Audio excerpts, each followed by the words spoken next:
He thinks that he would be able to translate his modern intellect into this royal setting, which it completely backfires, and it reminds you that he's not just playing a game. These are people.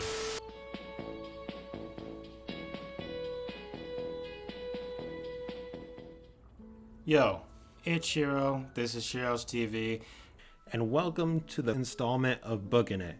Now, this is going to be the encapsulated view of my impression of ReZero's light novel by Tapae Nagatsuki, and I will be reviewing the entirety of the series, book 1 to book 25. Because I will be reading book 26 very, very soon, and I want to go over all the ground that has been covered in the light novel series in English so far. So we're going to just get straight into it, because I've done one iteration of this video. Took a long time. I left out a few details, so I'm back with you to be more encapsulated. Let's get straight to it.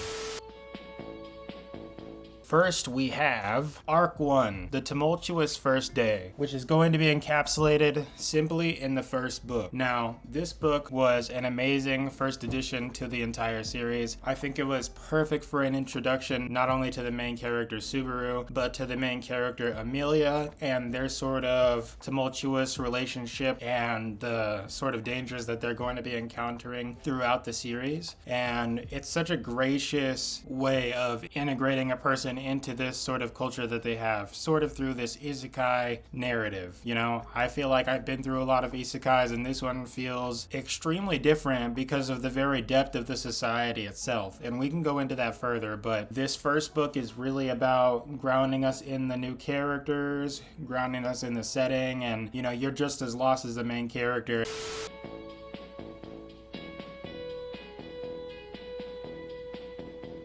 And so you're almost immediately drawn to everything that's going on, especially the ending of this book. And the big premise of the book, in book 1, we realize that the main character can die and he comes back and he can return from death. And even though normally you would expect it to be sort of this infinite money glitch sort of thing in GTA, really it's like the worst curse that you could be subjected to. I mean, feeling death that many times is actually a really crazy concept, and the fact that he has to come back with a little less of a sanity every time, I think that's an amazing premise, and it makes you feel the grip of every single death that actually happens. And he seems to get a better grip of the power over time, but it really does hit you every time he dies that he is really dying, and you still feel the weight of death. And that's really important for the series, that you can still make every death just as necessary as the last. But that brings us to Arc 2, known as Hell Week. And this is covered between Book 2 and Book 3 of the ReZero light novel series. And this is when he finally gets to the estate that Amelia works under. We see that the person who is sponsoring her candidacy is the Grand Marquis, known as Roswald, an ICP clown that has become sentient. And he's a great magician and very powerful. And he has 2 very competent maids, one of them less so. But it is during this arc that we see the true nature of Return to Death show its ugly teeth.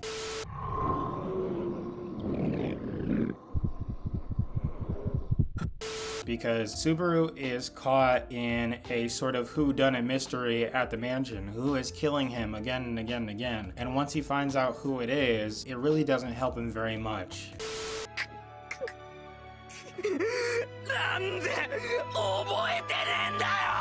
And the way things have to twist and turn for him to earn the loyalty of the person who continues to kill him is absolutely amazing to me. It's a baffling continuation of the series, and I think that this is another perfect aspect of the series. And that brings us to Arc 3 in the capital. Now, this is when everything really starts to widen up as far as the plot goes for the grand selection for the next Queen of Luciniga.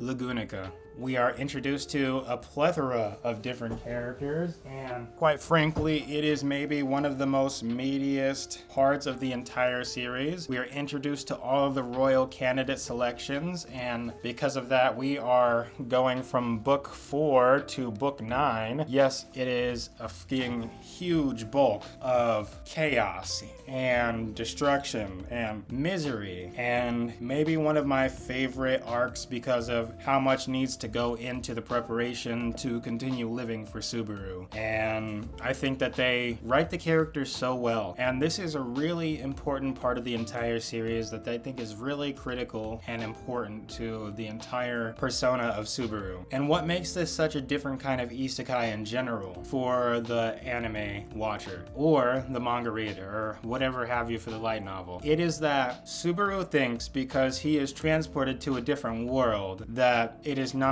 aligned with his customs, that he is going to be able to game the system like a video game. And that comes from his very nature of being sort of like a weeb or a hikikomori. Is that what it's called? But either way, basically being a NEET. And he thinks that he would be able to translate his modern intellect into this royal setting, which it completely backfires, and it reminds you that he's not just playing a game. These are people not just on equal footing, but a better footing than him because he doesn't understand the reality he now lives in and cannot function in it properly because of his own hang-ups from his other world. And that is most apparent here. He seems to struggle mostly in this arc. I think the barrier of fighting Betelgeuse in this arc, he becomes one of the most hated villains. It's absolutely crazy to me. But we also have to highlight not just Krush, who is one of the candidates, we have to highlight the Flame Princess, one of my most hated characters.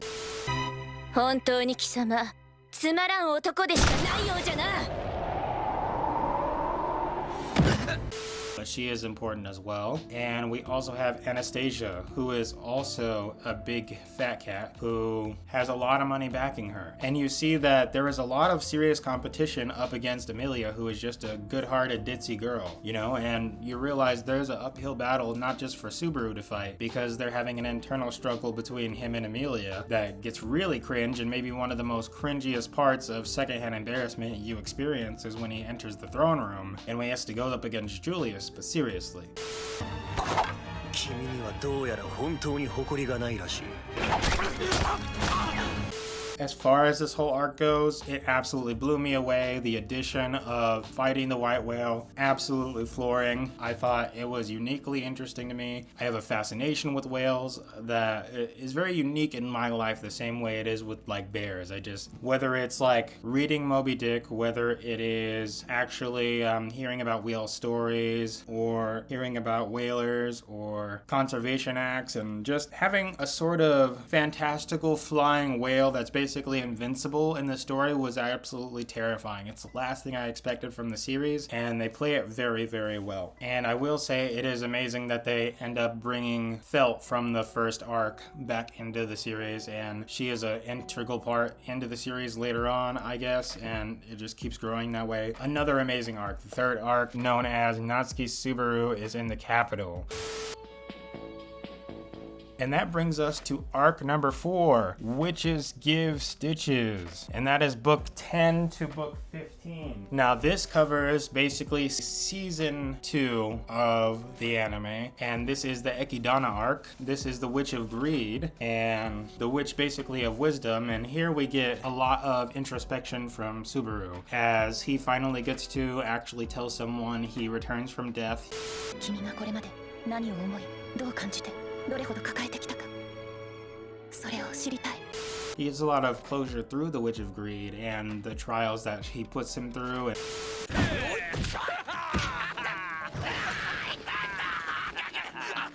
And puts all of these other people through. And the focus on the sanctuary is very interesting. This focus on Garfield being the protector and his misconceptions about his past, very interesting. I think the most interesting part of this entire part of the arc is the obstacle that becomes Roswell, because Roswell finally shows his true insanity. He shows his real teeth in the series, and he is such a biting and insane character that is so love-struck that he has gone literally insane.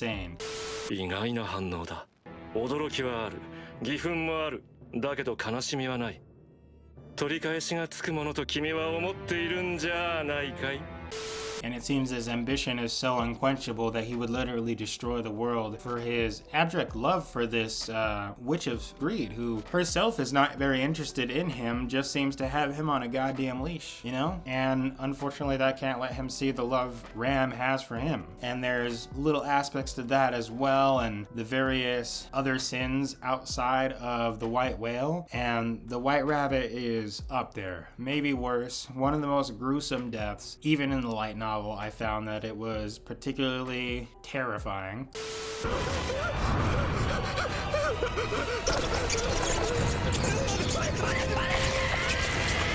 And we see here an aspect of Amelia that we don't get to see often, her by herself, and there's a lot of emotional growth she has to do without Subaru, even when his support is forthcoming in a lot of ways. スバルは本当は私に愛想を尽かしちゃったんじゃないかって。もう嫌になっちゃったのかもって。I think their little rom-com moments at the end are some of the most precious things to me. I just love seeing the progression of their relationship. 私のお腹の赤ちゃんの話を。Pardon? No matter how slow it progresses, like the fucking proliferation of ice as it thickens, like seriously, that's slow, but whatever. This focus on Betty and her relationship with her mother, who is Ekidana, is very heartbreaking, and just everything that Subaru goes through to connect with Betty is absolutely everything to me. 俺を選べベアトリス! And even the little girl that's like four little girls, Rumia, I don't know how you say her name, but her relationship with Betty in the past, it's all so heartbreaking, and everything she goes through seems to be just for the fascination of the Witch of Greed. And you see how maniacal and how evil she truly is, like near the end. And she tries to offer her help to Subaru in a way when all the other Witches of Sin are accumulated in her memory, so we actually get to see every Witch of Sin, even the Witch of Envy, who shows up last minute, but she has her little cameo, and that's very interesting. We won't go into that because that's further speculation way down the road, but we can talk about that later. But for the most part, I felt like Garfield was a huge barrier to this entire arc, but once that barrier is shattered, I think the entire story really comes together really well, and it forgives like all the stops and mystery that envelop this entire arc. I feel like for the most part, you're just like completely lost in this arc. There's so many mysteries to uncover that mostly you're just confused, and it sort of makes this arc a harder digest, but it is still up there with the rest of them. And that brings me straight to Arc 5, Waterworld Prestella. Now, right now, the anime just finished Season 3, and that is exactly where we are in the novel for this. Now, this series starts on Book 16 and ends on Book 20, and this is a huge witch cultist advancement of the war agenda. And Subaru is locked in a water city with Amelia and 3 or 4 of the sins, the bishops of the witch cultist, and he has to face off against not only Wrath, which is a crazy chick with chains, not only some of the Gluttony brothers, who are absolutely OP, and one of them does happen to be possessing Rem's memories, so that's a whole other thing. That's amazing.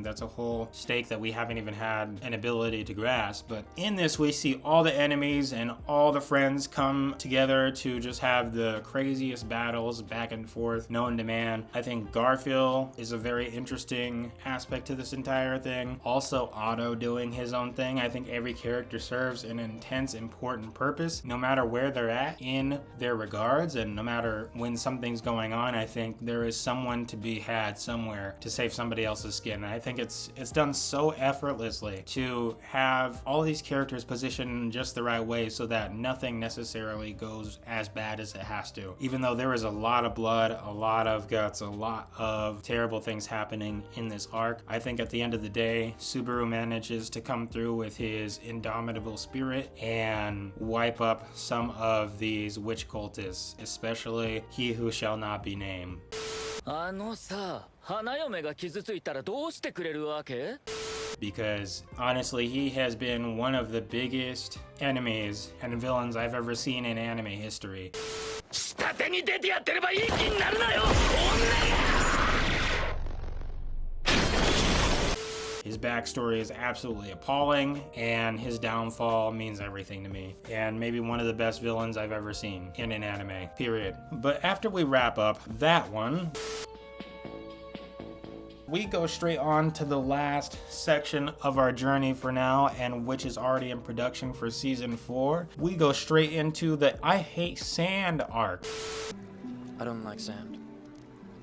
It's coarse and rough and irritating, and it gets everywhere.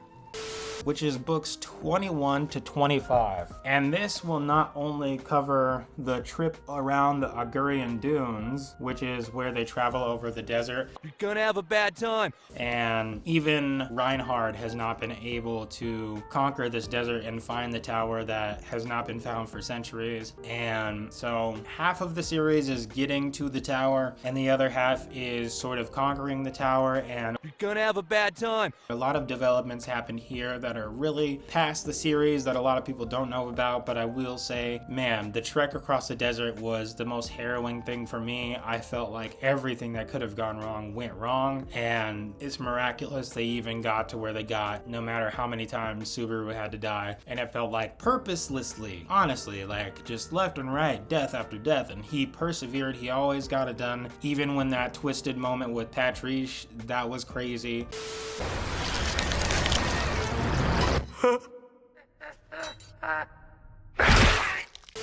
But I think once we get to the tower, things start getting very foreboding. Things start getting very scary behind the scenes. A lot of dark shit going on. I mean, the things that Subaru has to go through once he once again loses his memory is fucking frustrating. That was the most frustrating thing for me. I think there was so much confusion going on once Subaru lost his memory again that I was having a hard time making heads or tails of how much consciousness he was employing when he was doing some of these books. You know what I mean? When it comes to Subaru's mind state. Who are you? You. No, not me, you. Yes, I am you. What's your name? Me. Yes, you! I am me. He's me. And I'm you. It was so scattered, it was hard for me to even follow the story or the plot, and so much was going on. I was like, what the f is going on? This just needs to stop. It's chaos. So that was the last installment, and it brings us to book 26, which we will be getting to very soon. But that is the entire series. For me personally, this has been a roller coaster of emotions that cannot be trifled with. If you want to go into this, I would say watch the anime first, like I did, and then pick up the light novel to get a better insight into the third-person perspective of Subaru and sort of get an idea of what he's actually thinking in these moments when you see him on screen. You know what I mean? It gives a different layer to the depth of the show and all of the decisions, and gives you a better understanding of this world. And it really fleshes everything out and makes you ask less questions, even though there will always be more questions to ask. But that has been my breakdown of ReZero light novel 1 to 25. Do I suggest you read it? Yes, I do. It's fucking amazing. I wouldn't recommend you read any other light novel. Maybe later on I might recommend Goblin Slayer. That's another day, another time. But as of right now, Tape Nagatsuki, my favorite manga writer, my favorite anime creator, my favorite light novel author. You have done an amazing service to the anime community in general. I love ReZero, my favorite anime to date, and I just wanted to underscore that with showing my appreciation for the book, and I cannot wait to continue digesting these books. I was devouring them up until book 12, and then just immediately until I got to book 25, I was just stuck there because that's when the English releases started slowing down. You know, you start feeling that fucking pressure you feel when a Japanese movie comes out and you gotta wait like 7 months to see it in America. Like, now I'm feeling the same pressure with these fucking books. I read them in like a week, and then fuck, you can't get the next one until 6 months from now. But now I'm like 2 books behind, and I'm ready to devour them. But this has been the ReZero light novel series, a perfect 10. I will give this a 9.9 asterisk because there are moments when it is hard to define some of the crazy shit going on in this story. It's so twisted, so crazy. Sometimes I think words don't even do it justice, which is why it's a perfect companion piece to the anime for me. And that is my final opinion on ReZero light novel series, book 1 to 25. It's been Shiro's TV. I'll see you next time. Peace.